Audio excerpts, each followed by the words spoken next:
Welcome back, shapeshifters. We are back today with a brand new episode. Today's episode is a little controversial, so you got to listen to the whole episode. Don't just look at the title, but it's why I do not consider myself to be a feminist. So feminism essentially is an ideology that believes in the equality of the sexes, defining the sexes as male and female, and believing that women should be treated the same way as men should be treated. Regardless of your sex, you should have equal opportunity in society, equal opportunity as it relates to education, equal pay for equal work, and recognition of the work that sometimes is traditionally assumed to be women's work is still as valuable as the work of men, equal participation in society as it relates to voting, etc. Many of you may also be aware of Black radical feminism. Black radical feminism was really a critique of traditional feminism, which was essentially created by white women that really challenged that ideology and on the basis of the intersectionality of what it means to be a Black woman. It means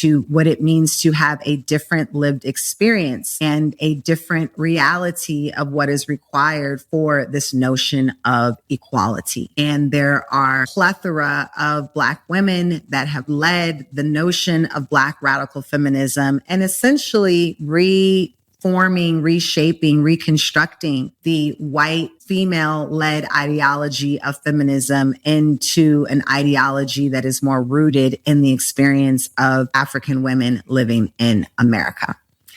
And I'm going to challenge all of that. And I'm not going to challenge it on the basis that I believe that equality is not important. I'm going to challenge it on the basis of decolonization.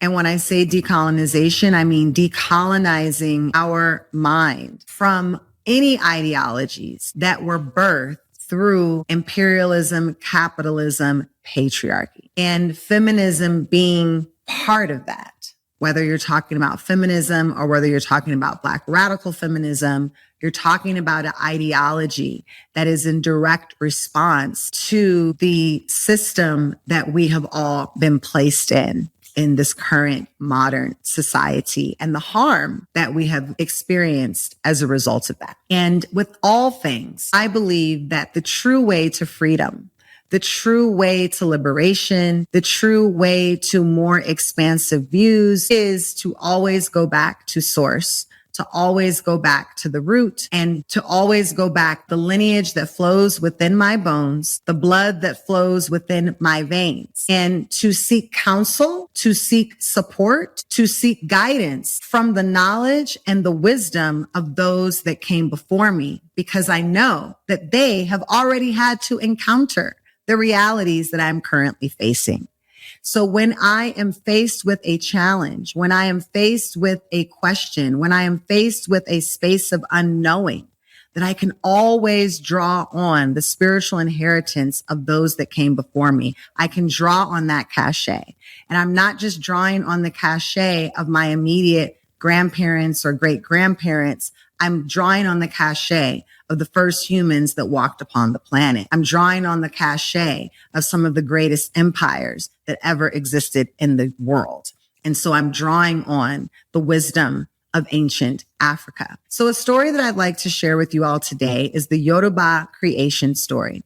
We know that the Yoruba people represented people in West Africa. They are a tribe of people who you can find in parts of Ghana, Nigeria, all the way into Togo and Benin.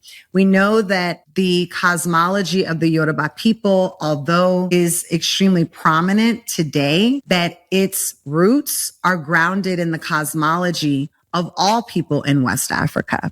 And so although the Yoruba people may be the most prominent, and often that is because they were the largest and last group of enslaved Africans to arrive in the New World. And so because they were large and because they came towards the end, their practices seemed to dominate in terms of how we've synthesized those traditions with our own experiences living in the quote unquote New World. But we know that the roots of Yoruba culture are found throughout West Africa. And we know that West Africa is where the majority of the African people who were transported through the transatlantic slave trade, because we know that there were people here before.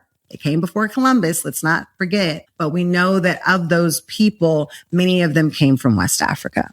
We also know that when you go even further back and you find the roots of those empires, whether you're talking about the Yoruba Empire, whether you're talking about the Malian Empire, that you can find that in parts of Central Africa, and you can trace it all the way back to ancient Kemet, also known as Egypt, which is the beginning of one of the greatest civilizations of all time. So we find breadcrumbs from ancient Kemet down into South Africa, through Central Africa, dotting its way throughout West Africa, and then finding itself again here in the New World. So in the Yoruba creation story, we are able to, through the stories of our lineage, of our ancestors, knowing that the Yoruba people, we're talking about a 10,000 year documented history, a 10,000 year documented calendar. Like every culture, we all have our own ways of describing the creation of the earth. And in the creation story, we learn how societies feel about the world, how they think about women, how they think about men, how they think about life. If I was to stop and really go into the Abrahamic creation story of Adam and Eve, what do we learn? We learn that Adam and Eve were in a garden. The garden was given to them by God, God being man. We don't know how Adam was even created. He was created by God's rib, even though we know that biologically all life comes from the womb. But okay, we're going to let that go. So somehow Adam and Eve ended up in the garden. The garden has all the things, all the fruits, all the things, but they were not to eat the one fruit, the forbidden fruit. And who was it that tempted him to eat that fruit? It was the woman, because she's just a temptress. She's messing up the whole world, the whole order of things. And so also we see the role of the snake also representing a negative energy. And so we see that in the Abrahamic Christian story of creation, that the downfall of humanity was a collaboration between a snake and a woman. And they got together essentially and brought the man Adam off course, which contributed to all of humanity being off course. We know that the snake is something that you see on all of the pyramids. You see the snake represented as the third eye. We know that the third eye is connected to intuition. Snakes shed their skin and they regenerate to form new life. When you were looking at the Mayan calendar, where you were talking about the Dogon people, whether you were talking about Chinese astrology, many ancient cultures have the symbolism of a snake represented. And of all the cultures, it is only European culture specifically that have demonized the snake and that make the snake negative and literally associate it with the devil. So everybody else was revering the snake. We can even go to Benin right now and they have python temples where you are not even allowed to kill a python because it is considered taboo.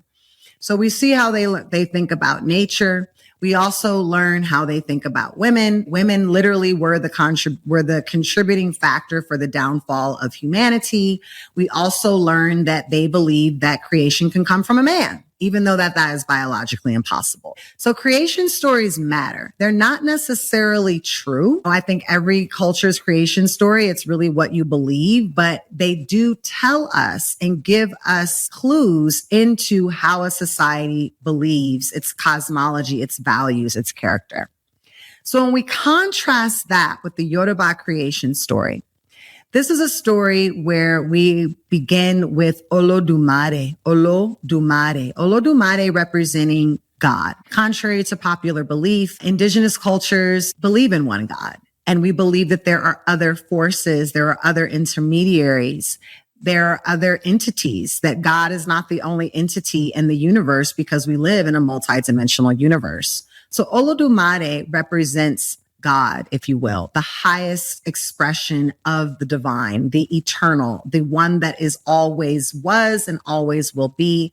Olodumare represents a genderless spirit. It is not connected to being male or female. It is the holder of the consciousness of life. And as that consciousness wanted to express itself, it began to decide that it wanted to create the planet Earth. And in this, we find that there are entities that were living in a place called heaven. So again, we see this idea of heaven, this idea that there are entities that dwell in other realms, but have to come down, that those other realms are above, and that they come down from those other realms in order to come to the planet Earth.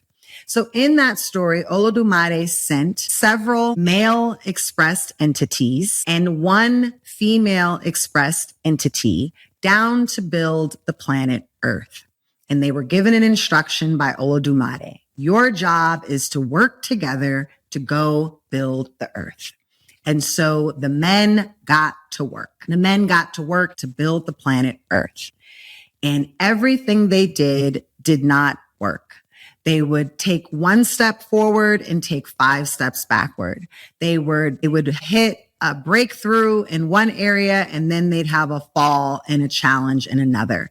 It was like everything that they were trying to do to create the earth just wasn't working. And they were like, what's up with this? You know what I'm saying? We were appointed by God. We're down here. We're doing our job. We're on our divine assignment. We out here building the earth. So they went back to Olodumare and they were like, yo, we're listening. We did what you told us to do. We're down here building the earth and nothing's working. What's up with that? And Olodumare said, well, I told you to work together. And they said, we are working together. And he said, but wait, you left out Oshun.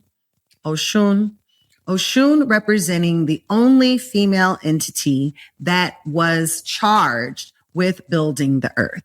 And as I said, the men got to work, but they left Oshun out.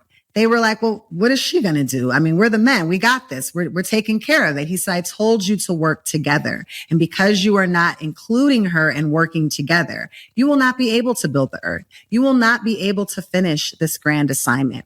Not only are you charged with working with her, but because you left her out, you actually need to go apologize. You need to appease her. You need to bring her gifts and bring her sacrifices and ask her and ask her for forgiveness so that she will work with you so that you can complete your assignment. And they did that. They appeased Oshun. They apologized to Oshun. And they said that we will include you. Please come with us, work with us. Let us build this earth together. And in the end, they were successful. They were successful in building the earth. And so what do we learn about this creation story as it relates to society? That one, heaven is the first home of humans that then came down to build the planet Earth.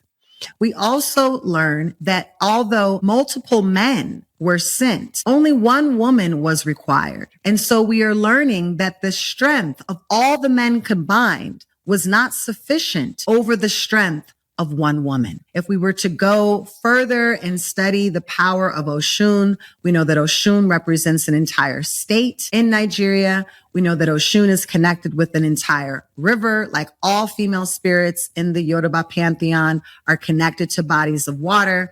We know that Oshun to this day, 2025, y'all, to this day, we're talking about a 10,000 year tradition, is 2025. You can see people speaking to the power of Oshun, everyone from Beyonce to your favorite Ifa practitioner. So we're talking about displaced Africans being taken in chains to Brazil, to Cuba, to Haiti, to America, to Mexico, throughout Latin America. And we see that the power of Oshun, that her songs, her dances, her name, and her tradition still lives on, and that the Oshun Festival that is held in August in Oshun State at the Oshun River is still one of the largest African festivals on the planet. So we see the significance and the role of women. And when we go even further into how this then impacted Yoruba society, we find a society that does not have pronouns. There are no pronouns in Yoruba culture. We find a society that names you based on attributes that are going to support you in the fulfillment of your destiny. We do not have gendered names. So if Oshun is the entity that is here to support you in the fulfillment of your destiny, you may receive a Yoruba name with Oshun in it. It has nothing to do with whether or not you are biologically born female or born as a male. We also find in Yoruba culture, the term for king is Oba. Oba is not limited to being a male or a female. It means ruler. Even when we talk about king, we know that king can be male or female. And so when we have this idea of queens, we always talk about queens and she's a queen, that actually queen is not even a word that was used in Yoruba culture. Ruler was the word that was used in Yoruba culture, and ruler could be male and could be female. We also know that when we look at the continent of Africa, right, moving beyond just the culture of the Yoruba people, we find that this is a continent that produced more female rulers than all other cultures combined. I'll say that again for the people in the back. We find a culture that produced more female rulers than all other cultures combined.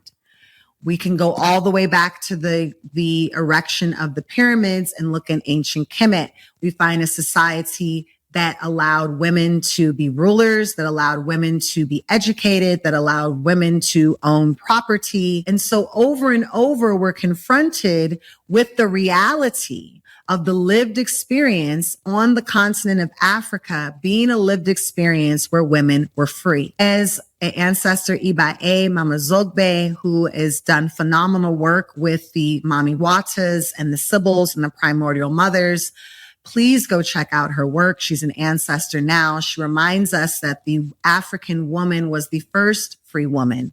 She was the first woman born free. She was the first woman that did not have to deal with the shackles of patriarchy. She was the first woman who was allowed to be fully accepted in her own self as the full embodiment of herself. Even when we come and we look at Orisha like Oya, my primordial mother, we see Oya is the one who wore pants. We see Oya is the one who grew a beard. We see Oya as the one who stood next to the king Shango and fought on the battlefield as a warrior. We can look at the Amazonian warriors of the Benin Empire. We know that there were battalions that were all female. So we find females, we find biological females in all aspects of leadership and rulership in society pre-colonization. So when we talk about equality of the sexes and we talk about feminism, I don't need to reach into the ideology of Europeanism to find liberation, leadership, and rulership amongst women. That I can actually go into my own lineage and I can find multiple examples throughout the entire continent. And I argue that if you really go even deeper in history, you can find how many of these primordial mothers, many of these goddesses, many of these pantheons of women, such as the pantheon of Isis, went on and began to settle throughout the Mediterranean, throughout Europe, Latin America, and the entire planet. And so we see this influence of divine rulership. I want to make a note around divine rulership because we know that many of these societies were matriarchal, matrifocal, which meant that the only way that even a man could rule was through the blood. We talked about the power of blood in the last. So you had to be a direct descendant of a female who was a queen in order to even be a king. Royal blood was passed down through the woman. So here we find a society who has multiple examples of the power of the divine feminine, the power of being a woman. And so I often use this as an example to teach, especially younger people, about the power of knowing who you are and knowing your history. Because if you don't know who you are and you don't know your history, you will wake up in a society that has now degraded Black femininity and Black women and women as a whole at the absolute bottom. And we literally have flipped everything upside down to where now women tend to be at the bottom of the leadership totem pole. We know that when we look at women and Black women in the hierarchy of the planet, white men being at the top, the bottom is Black women. And so growing up or waking up as a child in this society, particularly a child who is living in the body of a Black woman, it's easy to think, oh, well, I need to be equal to a man. And so unfortunately, the man that you see at the top is the white man, and that white man is living in his culture, in his ideology. He doesn't even acknowledge the fact that you can't be born without coming through the womb. He's thinking that you can make a man out of his rib. He's calling the female literally conspiring with the devil for the downfall of all men. So the only place that you can go from that is you have to then pull out of that ideology. You have to pull feminism as your buoy, as your protector, as your shield to patriarchy. It makes sense. And I could even go further, because if you literally look at the two factors that were the critical forces of colonization, you find brute force and you find religion. It wasn't just that they had guns. They brought Bibles. It wasn't just that they brought Bibles, they built churches. It wasn't just that they built churches. Those churches became the first schools. Those churches became the first universities. Those universities created the ideologies that produced feminism. So you actually find an ideology that came out of the same institutions of oppression that we're claiming we're here to combat. And when we use words like equality, because we're now using the language of our oppressors, we're using the English language. Remember, all these cultures have their own indigenous language. When you learn other languages that are not Abrahamic, that are not Latin, you find nuance. You find learning in words, languages that don't have pronouns. When you have languages that consider ruler to be genderless, you learn about how a society functions, what a society's values are. Your original values, not the values of the society that you have been placed in because of slavery. So we're able to get back to and reconnect with those teachings and form our own discernment and critical thinking of how we then choose to navigate those structures. So this idea of equality, we miss the nuance. Because when we think of equality, we just think of you put one thing on one side of the scale, you put another thing on the other side of the scale, and it's equal. We want it to be equal, equal, equal. But in equality, we miss the inherent gifts that are unique to those of us who are born with wombs, to those of us who bleed with the cycles of the moon and the ebb and flow of the sea. You miss the nuance of the wisdom that and the creation and the birthing that can only be given by the woman. Even when you look at the word Baba in Yoruba culture, Baba, we often think Baba means father, right? Because what we do because of those imprints is we only can equate our learning with European language. So we say, oh, Baba, father. But when you study the root of the word Baba, Baba means to shield. Baba means to protect. When we say someone is my Baba, they are not just your father. They're not just the sperm donor. Baba is the one who shields.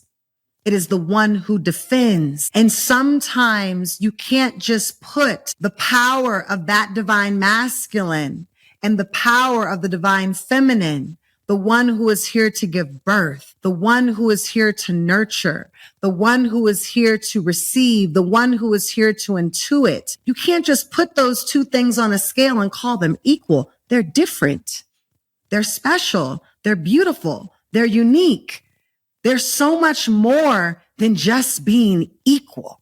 We lose the nuance and the uniqueness and the power of the purpose of what these words mean. And we lose the critical analysis to really understand what our ancestors understood. And so that is why I do not consider myself to be a feminist, because feminism falls so short of the full expression of who I am and what my power is as someone that is born with a womb.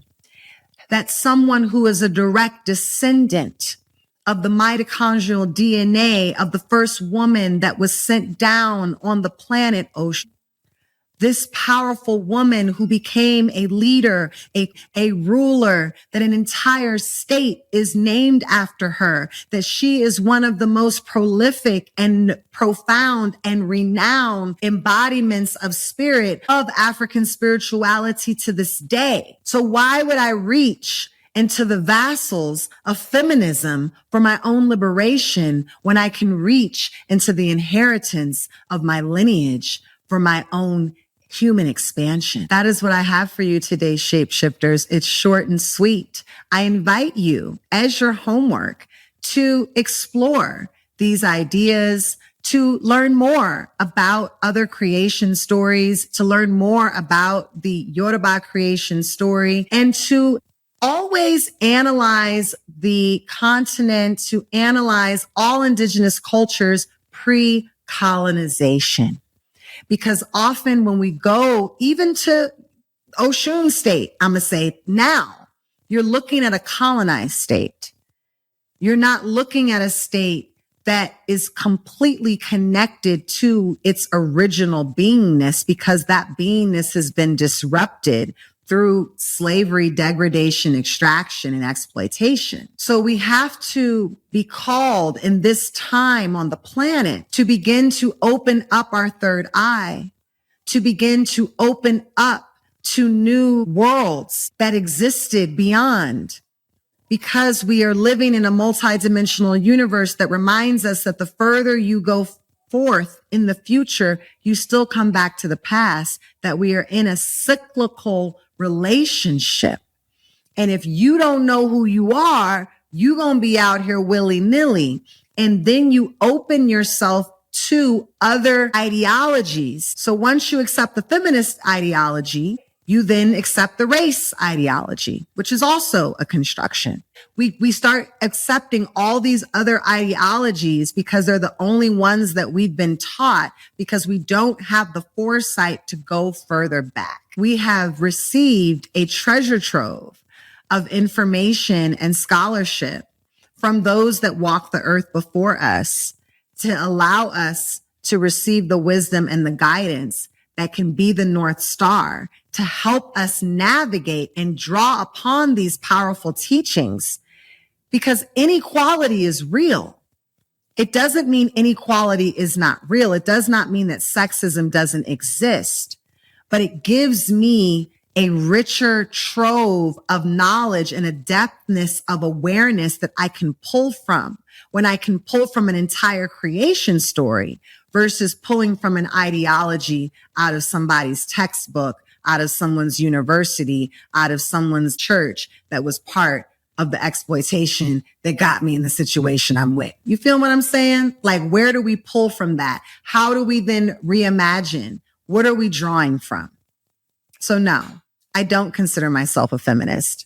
There's so much more that I can pull from that is so much greater and expansive. But yes, I am always and forever into the sovereignty of being repositioned in my rightful place, on my rightful throne of the divine feminine. And that is what we're being called to do today. Okay. That's it for today, shapeshifters. I hope you enjoyed. I'll see you next time. Until then, keep shifting. Supreme gratitude for tuning in today, shapeshifters. Your presence is a gift, and I truly appreciate you. If you're feeling like it's time for an energetic reset, I got you. Download my free chakra tune-up, a transformative 7-day guide to realign your energy, harmonize with nature's rhythms, and recharge your spirit. Head on over to shapeshiftyourlife.com. That's one word, SH, the number 8, PE, shiftyourlife.com, and grab your copy today. Keep shifting.